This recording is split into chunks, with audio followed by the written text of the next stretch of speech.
నమస్కారం సాయి గారు. నమస్తే. తక్కువ టైంలో ఎక్కువ క్రెడిబిలిటీ సంపాదించిన జర్నలిస్ట్ ఎవరైనా ఉన్నారంటే అది మీరేనేమోనండి. అది మీకు ఎలా సాధ్యమైంది అసలు? క్రెడిబిలిటీ అనేటువంటిది మనం అడిగితే రాదు, మన మాటను బట్టి వస్తుంది. రెండోది ఏంటంటే ఇవాళ మీడియా ఫెయిల్యూరు నా క్రెడిబిలిటీ. మీడియా ఫెయిల్యూర్ అంటే మీడియాకి సంబంధించిన 3 అంశాలు ఉంటుంది. మీడియా చేయాల్సిన మొట్టమొదటి డ్యూటీ సమాచారం, అందులో సక్సెస్ఫుల్. అందరూ కూడా ఎక్కడ ఏం జరిగినాయి అనేటువంటి సమాచార సేకరణలో మెయిన్ స్ట్రీమ్ మీడియా అంతా కూడా సక్సెస్ఫుల్గానే ఉంది. ఎక్కడ ఇన్సిడెంట్ జరిగింది, ఎక్కడ ఏం జరుగుతుంది అనేటువంటి. సెకండ్ వచ్చేటప్పటికి రీచ్, అంటే పబ్లిక్ మన దగ్గర దాకా ఆ సమాచారాన్ని చేరవేయడం, సేకరించడం, చేరవేయడంలో సక్సెస్ అవుతుంది. థర్డ్ విశ్లేషణ లేదా ఇన్డెప్త్ అంశం. ఆ ఇన్డెప్త్ అంశం అనేటువంటి దగ్గర మీడియా ఫెయిల్యూర్ ఏంటంటే సైడ్ తీసుకోవడం. ఇప్పుడు దానికి పేర్లు పెట్టుకోవచ్చు, pink media, yellow media, black media, white media అని అయ్యో జనాలే పెట్టిన పేరు. అన్ని మీడియాల మధ్యలో వాళ్ళందరిది నేను తప్పుపట్టను. వాళ్ళకి సంబంధించిన యాజమాన్యాల ఆలోచన వేరుగా ఉండొచ్చును, లేకపోతే వాళ్ళు ఎవరు చేసినా మంచి చేస్తున్నాం అని అనుకుంటారు కానీ ఎవరు చెడు చేస్తున్నాం అనుకోరు కదా.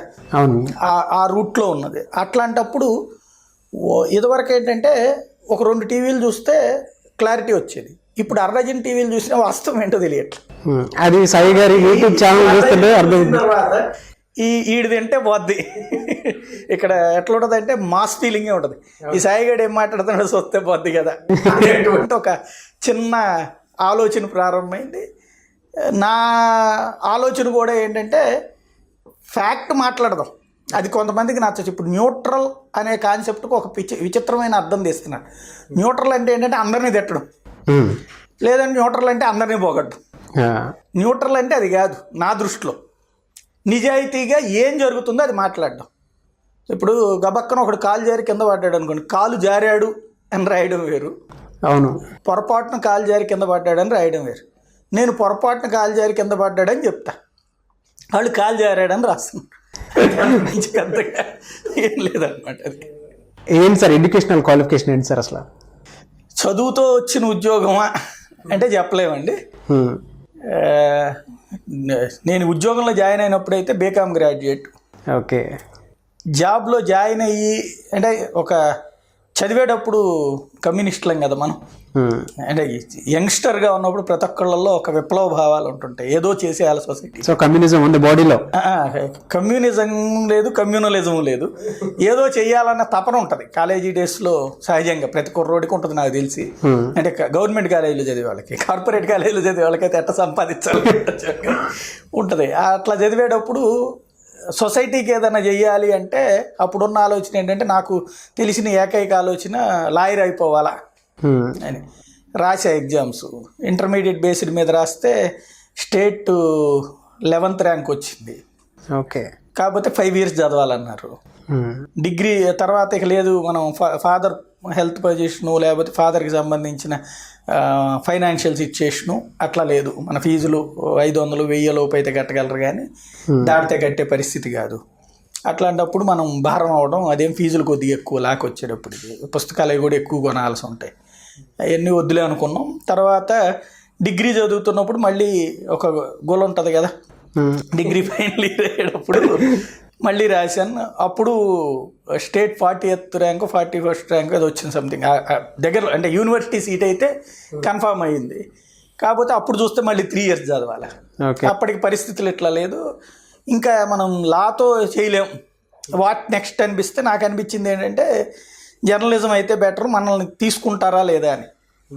మొదట ఆంధ్ర భూమికి వెళ్ళా, ఎగ్జామ్స్ రేపు అనగా వెళ్ళా. వాళ్ళు టెస్ట్ పెట్టారు, ఒక 25-30 మందిని చేసిన ఒక డేట్ లైన్కి 25-30 మందిని రాసాం. ఒక 2 సెలెక్ట్ అయ్యాం. ఓకే. టోటల్గా 300-400 మంది రాశారు. సెలెక్ట్ అయిన మా 2 పిలిచి, మీ 2 ఫ్రీగా పనిచేయండి, ఒకళ్ళని 3 నెలల తర్వాత ఫైనల్ చేస్తా ఉన్నారు. ఈలోపు పక్కన ఉన్న కుర్రోడు అన్నాడు, బస్ నువ్వు కాలేజ్ స్టూడెంట్లో ఉన్నావు, నేనేమో గతంలో జర్నలిజం చేశాను వేరే ఊళ్ళో, ఫ్యామిలీ పిల్లలు ఉన్నారు అన్నాడు. సరే వెళ్ళి ఎడిటర్ గారి దగ్గర ఆయనకి ఇచ్చేయండి నన్ను. ఏమైనా నీకేమైనా పొగరా ఏంటి, ఉద్యోగాలు త్యాగం చేస్తానంటే అలాగే ఆయన ఫ్రీగా పని చేయడం కంటే ఆయనకి ఇచ్చేస్తే బెటర్ కదా అనేసి వచ్చేసాం. అదొక ఇది ఉంటుంది కదా, అయిపోయింది. తర్వాత డిగ్రీ ఎగ్జామ్ రాసేసి మరుసటి రోజు ఈనాడులో ఇంటర్వ్యూలు, ఈనాడు డేట్ లైన్ పడింది, వెళ్ళాను. దీంట్లో ఎగ్జామ్ పెట్టలేదు, ముందు ఇంటర్వ్యూ చేశారు. ఇంటర్వ్యూ అయిన తర్వాత ఏది నీకేంటి, నువ్వేం చదువుతున్నావు, నిన్న ఎగ్జామ్ రాశానంటే ఎక్స్ట్రా కరికులర్ యాక్టివిటీస్ ఏమున్నాయంటే డిబేటింగు, ఎలక్యూషను, ఎస్ఏ రైటింగ్, అన్నిట్లో ప్రైజులు ఇట్లా ఉన్నాయి. మా కాలేజీలో హైయెస్ట్ ప్రైజెస్ తెచ్చాను నేను. స్టేట్ లెవెల్ ఇంటర్ స్టేట్ కాంపిటీషన్స్లో వాటిలో రోలింగ్ షీల్డ్లు ఇవన్నీ చాలా తెచ్చాను. ఎన్ఎస్ఎస్ కమాండెంట్గా చేశాను. మా మ్యాగజైన్ కమిటీ లాస్ట్ ఇయర్ సెక్రటరీగా ఉన్నాను. అట్లా అయ్యో అనుకోకుండా అవి కూడా ఏంటంటే కాలేజీలో పోటీలు పెడతారు, ఆ పోటీలో ఫస్ట్ వచ్చిన వాళ్ళకి ఇస్తాను. అట్లా వాటిట్లో వచ్చి ఉన్నాయి ఏంటంటే, అయితే నువ్వు 2 సమస్యల మీద రాసి అన్నారు. ఇచ్చేసాను.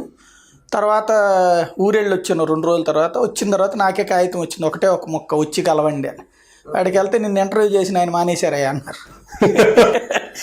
ఏం చేయాలంటే 2 సమస్యల మీద రాసి ఇచ్చిపో అన్నారు. రాసి ఇచ్చా. మళ్ళీ మొదటికి వచ్చిందిరా బాబు అని రాసి ఇచ్చిన తర్వాత రేపు సాయంత్రం రా అన్నారు. 2వ రోజు సాయంత్రం వెళ్తే నీ వార్తలు చూసుకున్నావు అన్నారు. నా వార్తలు ఏంటండి, నేను సెలెక్ట్ అయ్యానా, నిన్ను ఇచ్చావు కదా అది వేసామన్నారు. అంటే అది వార్త సార్. ఏ న్యూస్ రాశారు మీరు అప్పుడు? ఫస్ట్ది అయితే కొత్తపేట, నేను విజయవాడ కొత్తపేటలో ఉండేవాడిని. కొత్తపేట అంతా చెత్తమయమని వార్త రాశారు అనమాట. అంటే మా ఎన్ని రోడ్లు, హాఫ్ రోడ్డు చెత్త అంతా పడిపోయి ఉంటుంది. బస్సు పక్కన నిలిస్తే పక్క నుంచి వెళ్ళాలంటే చెత్త కుండి మీద నుంచి వెళ్ళాలి, లేకపోతే ఇది ఉండేది కాదు. దాని మీద దోమలు, మాకెప్పుడు రోగాలు, ఇవన్నీ పాయింట్లన్నీ రాసుకొచ్చా. ఒక్క చెత్త మూలంగా వచ్చే చెత్త సమస్యలు రాసుకొచ్చా అనమాట. అది దాంతోపాటుగా లోకల్గా ఉండే అప్పుడు మద్య నిషేధం ఉంటాయి, మందు ఏమో నిషేధం అంటారు, ఇక్కడేమో తాగి రోడ్ల మీద పడిపోయేవాళ్ళు. మా ఏరియా అంతా విపరీతంగా ఉండేవాళ్ళు. ఎట్లా తాగుతున్నారు, ఎట్లా పడిపోతున్నారు అర్థం కావట్లేదు అని ఒకటి పెట్టాను అనమాట. ఇవి రెండింటిని సింగిల్ కాలం వార్తలు వేశారు. అంటే నేను సెలెక్ట్ అయ్యానంటే మరి సెలెక్ట్ కాకపోతే అట్టేస్తామని అన్నారు. ఓహో అట్లా అయితే నేను కూడా రిపోర్టర్ అని చెప్పుకోవచ్చు అంటే చెప్పుకోవచ్చు. అలా స్టార్ట్ అయింది.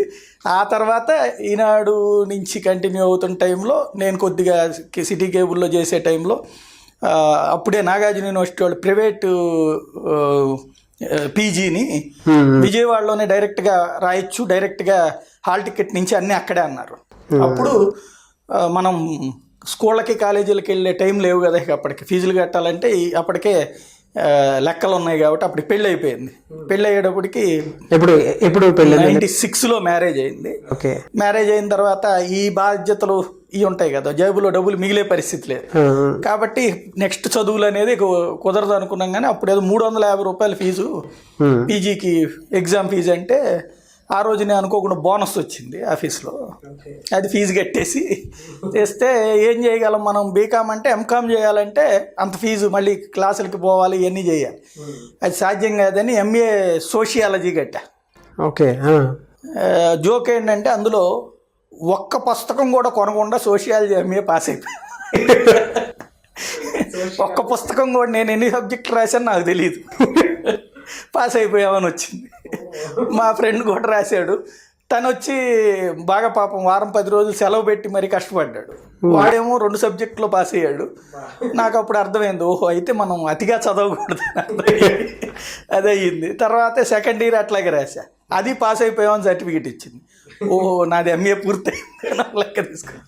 ఆ తర్వాత మళ్ళీ PG diploma in journalism, Rachana journalism college వాళ్ళు క్లాసులు పెడితే దానికి కవర్ చేయడానికి వెళ్ళినోండి ఎంత ఫీజు అవుద్దో కనుక్కుంటే ఎఫర్ట్ చేయగలను అనిపించింది. అప్పుడు దాంట్లో రాసి అక్కడ పుస్తకాలు ఇవన్నీ కొనుక్కునే ఓపిక లేదు, వెళ్ళి రాసేసా. తీరా చూస్తే 80% 85% మార్క్స్ వచ్చినాయి అన్నారు. అప్పట్లో ఓకే అయితే మనం జర్నలిజం గురించి అప్పటిదాకా డౌట్ ఉండేది, నేను రాయకుండా జర్నలిస్ట్ అయ్యానేమో అని చెప్పి. దాంతో ఓహో ఫస్ట్ క్లాసు జర్నలిజం. ఆ తర్వాత జాబులు చేసినటువంటి మరొక కోర్సు, నా కోరిక తీర్చుకోవాలి కదా, లా కంప్లీట్ అయిపోయింది. నవ్వు ఇలా ఉన్నారు. ఫాదర్ మదర్ ఏం చేసేవాళ్ళు అసలు? ఫాదర్ యాక్చువల్గా మన తాతలు నేతులు తాగే టైంలో అయితే కోటీశ్వర్లు, తెనాల్లో పెద్ద వ్యాపారస్తులు, పెద్ద ఆస్తి కోట్లలో ఉండేదట. మనం వచ్చేటోడికి పచ్చడి మెతుకుల దగ్గరకు వచ్చేసాం. బాగా నేను పుట్టే టైంకి ఫాదర్ షాప్లో గుమస్తా చేస్తుండేవారు. దాదాపుగా నేను డిగ్రీ అయ్యేదాకా కూడా ఆయన అలాగే చేసేవారు. డిగ్రీ అయిపోయిన టైంలో ఒక 4 గుమస్తాలు కలిసి ఒక షాప్ పెట్టారు. అది ఎక్కువ కాలం ఈ లంచాల రాజకీయాల వ్యవహారం, ఈ రౌడీసాల వ్యవహారాల్లో అది ఒక ఏడాదిన్నర కల్లా అది క్లోజ్ అయింది. మళ్ళీ తర్వాత ఆయన ఇబ్బంది పడతా ఉన్నప్పుడు కొంత అప్పటికి నేను ఫీల్డ్లోకి వచ్చున్నా. ఈనాడు, సిటీ కేబుల్ ఏం చేస్తున్న టైంలో వాళ్ళు చిన్న షాప్ పెట్టుకుని కూచిపూడి దగ్గర అక్కడ వ్యాపారం చేసుకుంటూ, అంటే 500-1000 రూపాయలతో సరుకు తెచ్చుకుని ఏ రోజుకి ఆ రోజు అమ్మి చేసే సిచ్యుయేషన్ చేశారు. ఆ మూమెంట్లో అక్కడ ఆంధ్రభూమికి రిపోర్టర్ ఎవరు లేరన్న తెలిస్తే ఫాదర్కి కొంచెం సామాజిక స్పృహ చాలా బాగుంటుంది అనమాట. ఓకే. నేను అక్కడ భూమి రిపోర్టర్ గారిని అడిగితే, బ్యూరో చీఫ్ని అడిగితే అక్కడ చేస్తానండి చేయమన్నారు. ఆ విధంగా నేను సిటీ కేబుల్లో చేసే టైం అంటే దాదాపుగా నేను ఫీల్డ్లోకి వచ్చిన ఒక 4 ఏళ్ల తర్వాత మా ఫాదర్ కూడా రిపోర్టర్ అయ్యారు. మీరు జాయిన్ అయిన తర్వాత అంటే అందరికీ వారసత్వం తండ్రుల నుంచి వస్తుంది, కొడుకు నుంచి తండ్రికి వారసత్వం వెళ్ళింది. మా ఫాదర్ కూడా నవ్వుతా అంటుంటారు, రివర్స్ వారసత్వం లేదు. ఇవాళ ఆ ఊర్లో ఆయనే సీనియర్ మోస్ట్ స్ట్రింగర్ అనమాట. ఓకే.